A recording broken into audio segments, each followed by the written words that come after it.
Tick-tock. Not all that long ago, it was just the sound of a clock or the stopwatch on 60 Minutes.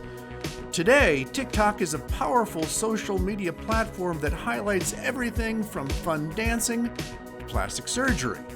TikTok users spend 45 minutes a day watching it, but is it a boon or a bust as far as good plastic surgery advice?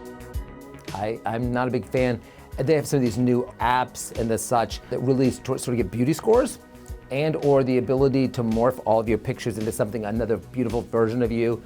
I don't think it really sends the right message, and I'm not being judgy or preachy about it. I just think who uses a lot of these apps are young people, and I think for young people who are trying to find a sense of self, it does nothing positive for them in that way. So when I think I'm in the industry of beauty, I have to know the difference between taking patients that are mature adults, can make a decision, and generally usually have had some aging going on, and they want to make subtle, good changes, make them feel better in their own skin, but they still want to look like themselves. I think we're talking about how patients or anyone, the public at large, finds out about plastic surgery. And the answer today is on our devices through social media. I think it's so easy. Everyone's busy, everyone's got things to do. To call and make an appointment, to read something, it's kind of a drag that gets in the way of what we perceive to be a luxury. What we have is the need to meet the consumer, the patient, in a place where they're ready to receive our information.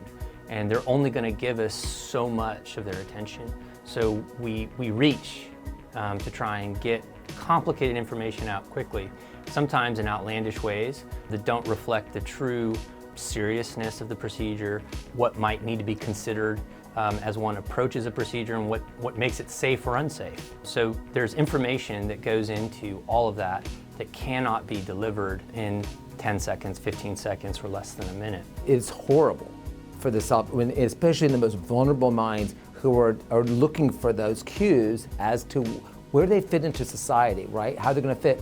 So beyond that, where I think it's really problematic is in the fact that they're mostly Eurocentric, and it tends to be showing that white Anglo-Saxon are the attractive race, the attractive person.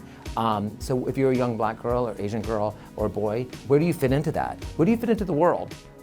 Because if you're ranked as having a low beauty score because you're not white and you don't fit the algorithm appropriately, sends a horrible message. I think if I were a parent, I can't even imagine that I would let my young ones be on such apps if I thought in any way it was going to harm how they felt about themselves and their self-esteem. I hope they get that from family members and friends more than some sort of app.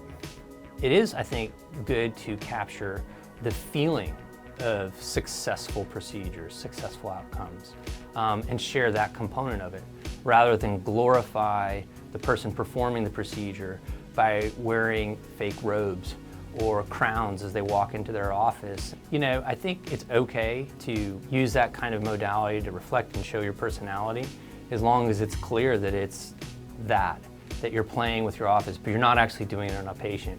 I think we see examples sometimes where patients are in the midst of a treatment and there's an act going on around them besides the procedure. I think that's where we've crossed that fine line, it's blurred, and we as physicians, and I think as professionals, should be aware of where that line is, but the person receiving it doesn't always appreciate it.